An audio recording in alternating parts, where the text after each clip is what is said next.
Good morning. It is Wednesday, October 15th, and I'm recording my morning accountability video. This report is part of a series I'm doing for my build in public effort. Something I've done for years is build in public, just share updates on the progress of VentureMap, our current objectives, what we're learning, what we're applying, and in the most recent iteration, I've decided to take it one step further. Over the last quarter, we tried an experimental new approach to the weekly planning session. Internally, having a weekly rhythm is really important for effective strategy execution. What we found is a lot of solopreneurs struggle with holding themselves accountable to that. And it makes sense, right? Showing up for yourself, by yourself, to focus on the strategy that you created gets kind of like an echo chamber. Like,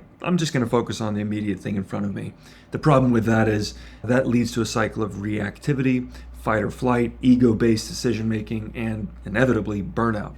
So having intention at a strategic level is really critical to scaling over the long term. We have to have designated planning horizons. So I talk a lot about having a growth plan over the quarter, a 90-day period. From there, collapsing down to a month and a week is important.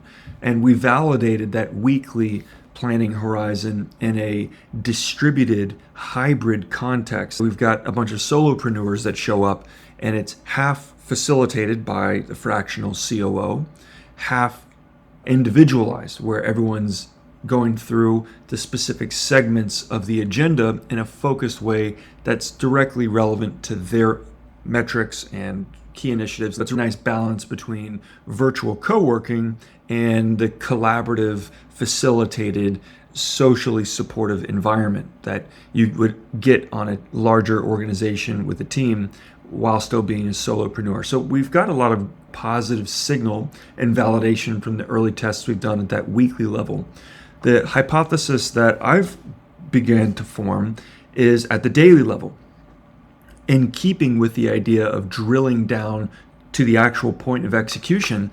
We all know that determining a plan for the week, the month, the quarter, the year, etc., doesn't actually mean doing it. The doing it happens at the daily level.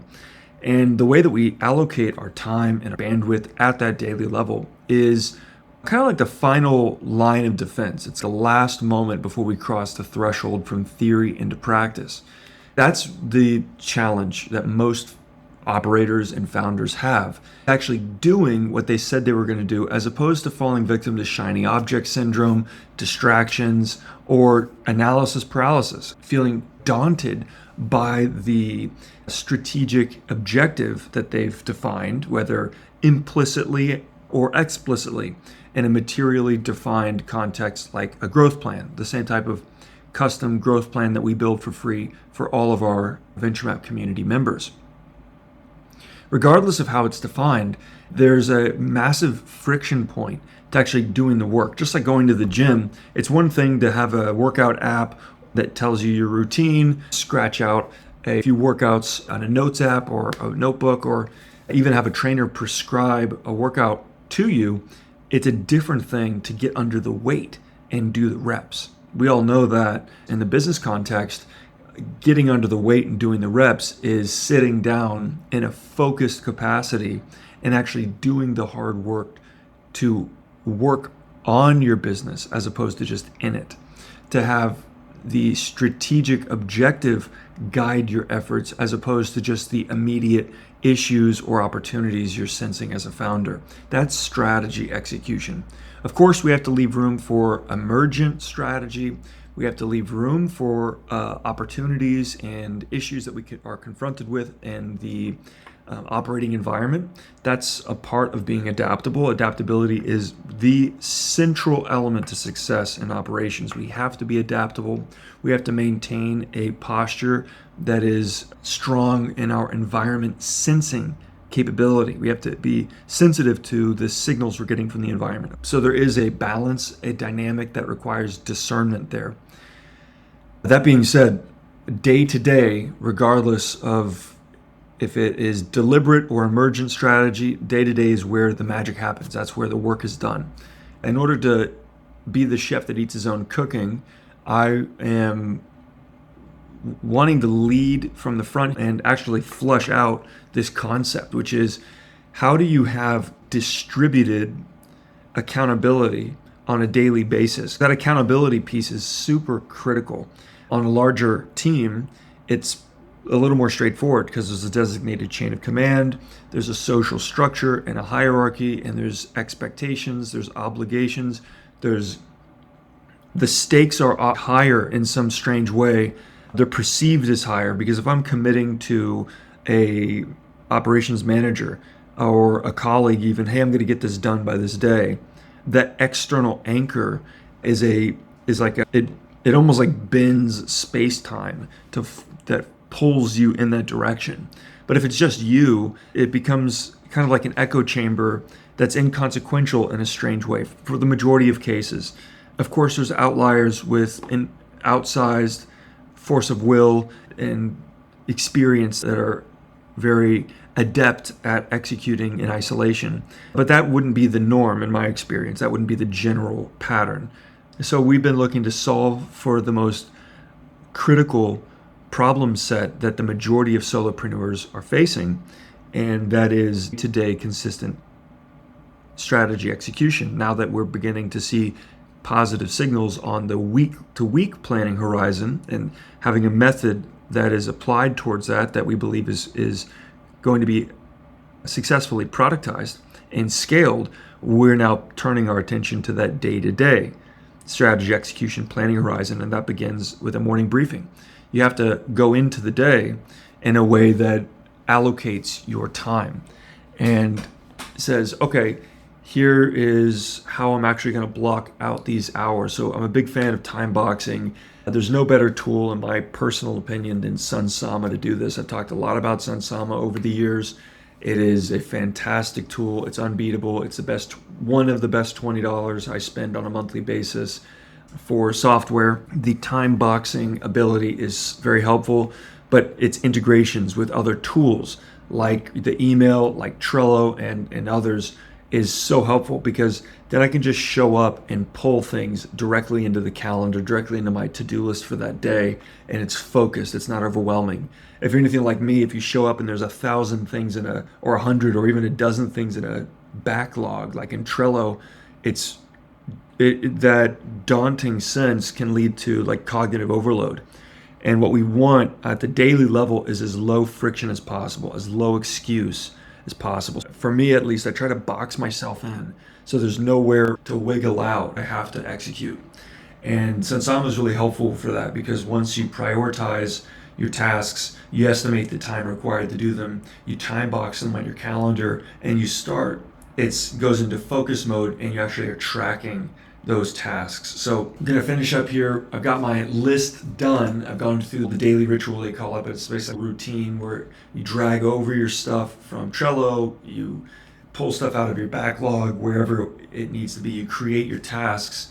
And what I've basically landed on in this deep dive over the last, call it, month, consistently what I've found is I actually have 4 recurring tasks every day on my calendar, and that is my core values. And what I've come to find, I've gone through a number of productivity trainings, and I've done a pretty deep dive into culture and purpose, and it just all aligns to work well for me. Lowering friction is one element of that.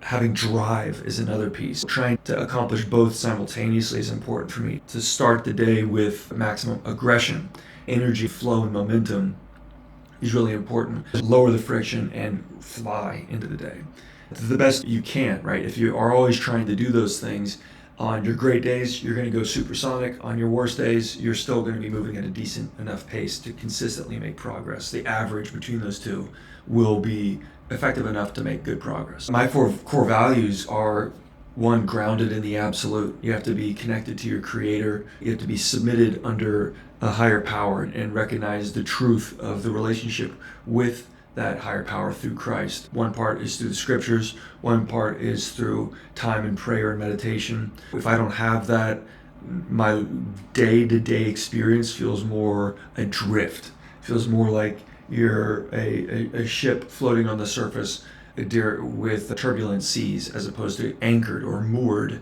up to a dock. Despite the difficulties in practice that can often bring, as an ambitious individual, I oftentimes want to just execute immediately on the most important task.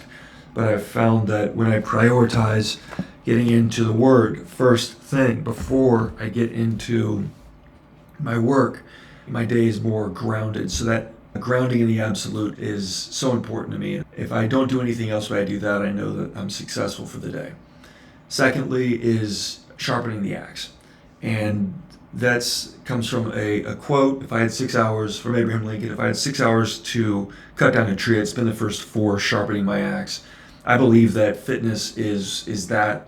There's more to it. There's the planning and allocation of time. There's the research. There's the learning. So sharpening the axe takes multiple forms.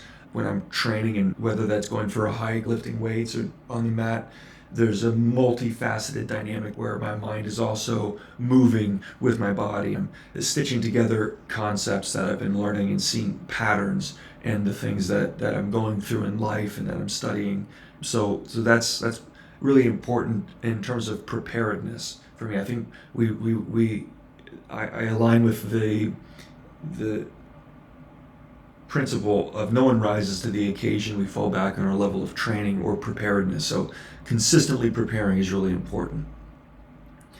Next is cross the Rubicon. In 49 BC, Julius Caesar crossed the Rubicon. This is essentially the northern border of Rome and northern Italy. It was considered treasonous for him to do so. So it was a bold act, and it was an act that he could not turn around from. It's an idiom that means passing the point of no return. So another more common phrase is burning the boats. For me, having to build that momentum for the day, I like to apply that concept of MIT, the most important thing. I learned that in a productivity training on section, and that all kind of comes together and integrates. It's like, what's the bold act that I have to do that I don't necessarily want to do, but I know I need to, and where I'm compelled to execute. It helps me frame things, to act with boldness, to be courageous, to move forward, instead of just working on my inbox or something cheap and easy, to take that bold action and put that on top of the things I've already done that day. I've got my heart right with the Lord. I've established a firm foundation on which to build the day. I've exercised, moved my body, been a physical vessel in 3D space, and I've exerted myself physically. I've been in nature with sunlight and fresh air. Then it's execute on the most important task. I think that is my personal recipe for success. Some days, for example, I'll get up really early and immediately work. So front load that work, and I'll go for a longer hike when the sun's up and spend time with the Lord and get my exercise in that way. As a general rule of thumb, that's the pace I like to go through. And then lastly is my family's motto on leaving no stone left unturned. This is a direction towards being thorough and meticulous and comprehensive in nature.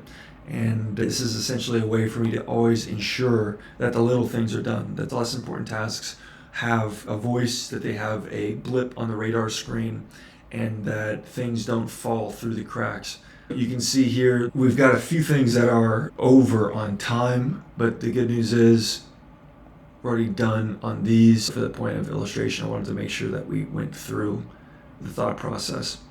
Once I'm done here, it gives you the opportunity to shift.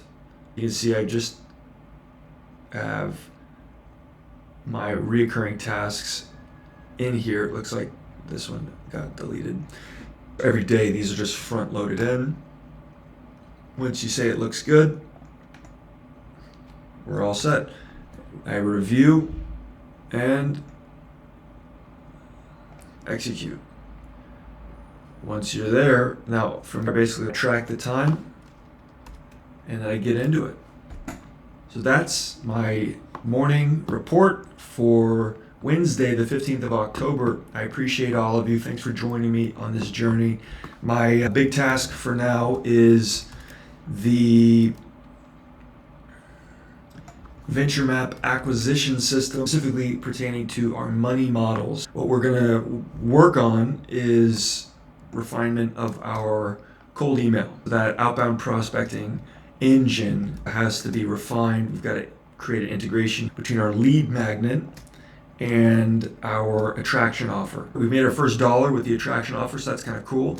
And we're going to drill in a little bit to the attraction offer, specifically on the acquisition front. So pre-purchase and purchase, I'm going to leave post-purchase out of it for now.